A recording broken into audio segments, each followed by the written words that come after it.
Hey, so Hannah, or like one of my Hannahs, because I have more than one Hannah this semester, but a Hannah asked a pretty good question about how you cite sources and what is an appropriate resource for how to cite sources. And so I thought I would make a video and explain it for everybody in one go, because my Hannahs are probably not the only people who will have questions about this. So the question that this person asked was, are you allowed to use a website to help you create your citations, right, like your bibliography stuff? And if so, do you need to cite the website that you use? So I don't encourage you to use a website. I don't think I want to make a rule about this because the only way that I really have to monitor that and check it is if the website screws up. And the only reason that I don't recommend to you the only reason that I don't recommend to you that you use a website is because they often screw up.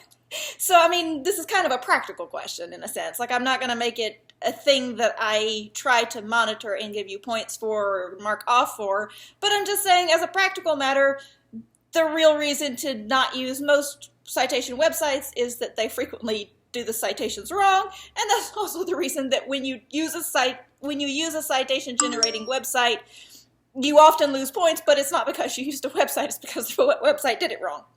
So let me really quickly show you. I think I've already shown you this in a video before, but positive reinforcement is a good thing, right? So that you've got the MLA tab in your writer's reference. This is the format that we're using, the MLA. You kind of use it like nobody actually learns and remembers how to do all of the MLA style citations, like, and it's just in your brain forever. And even if it was, they update it every few years, so you would be totally screwed anyway. Like, that's the bad news. In fact, they're updating it this year, and I'm like, I don't even want to know. We're going with the version of the book that I have. Sometime later, we'll deal with this. But the way that you learn to use it is like you use the directory to there's the in-text model that tells you like how you cite things like within the body of your paper. And then what mostly that's just signaling attribution. So, you know, you can also put parentheses in the author's name, that stuff. But what most people are going to get the most use out of, especially for the research essay, is the MLA guide to the list of works cited. And like there's a directory that is just like an index of all of the different types of sources that you might encounter and how to cite those particular types of sources. So like dictionaries, encyclopedias, journal articles, you'll use a lot of journal articles for the research essay, books, chapters in books, blog posts, tweets, YouTube videos get their own special type of citation. But that's like the go-to how to cite stuff guide. There's also a thing called the OWL at Purdue, so owl.purdue.edu, and that's like a resource site from Purdue University, and they have different types of citations, like, or, you know, citation styles, so you want to be sure and click on MLA. But they have the same kind of information that is in the MLA guide in your textbook, but they have it laid out slightly differently, and you can click through it, and for some people that just clicks better in the brain for whatever reason. And then if you really wanted to use an online citation generator, I actually don't recommend the one from the library website. I'm sorry, it's true. I recommend, like, if you're going to use one, the go-to for academics is Zotero, and that is spelled Zotero.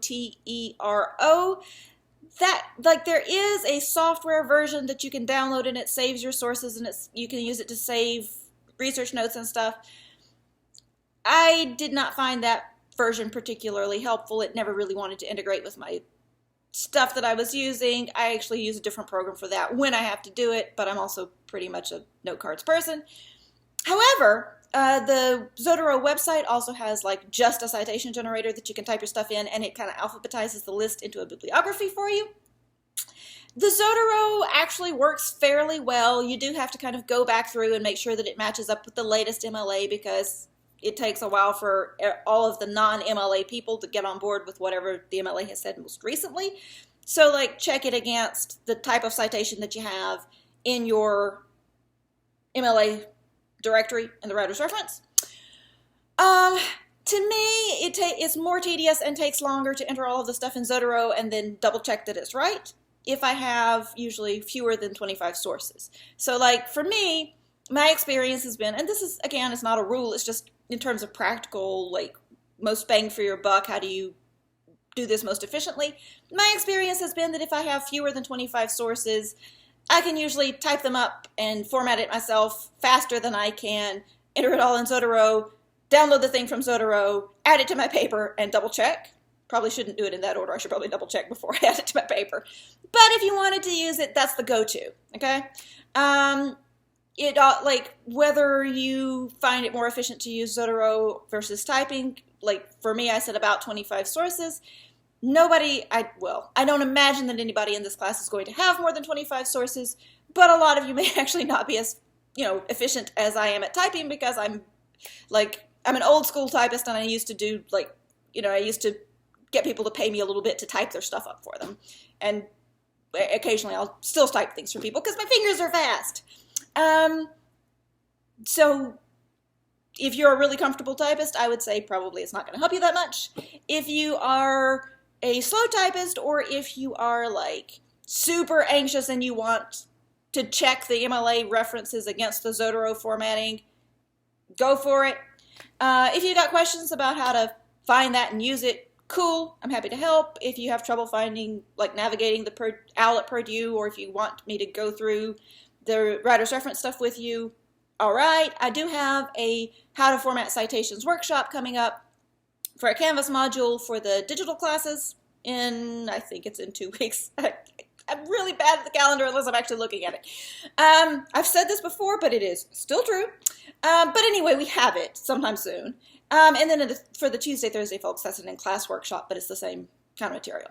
So hopefully this helps, but if you have questions after you watch the video, I am happy to talk to you. This is Wednesday, February 24th, so I have office hours today from 2 to 5, so it is 2:30, so you have, 2.5 hours still to talk to me? So send me a chat in Teams or send me a message in Canvas. Be happy to help.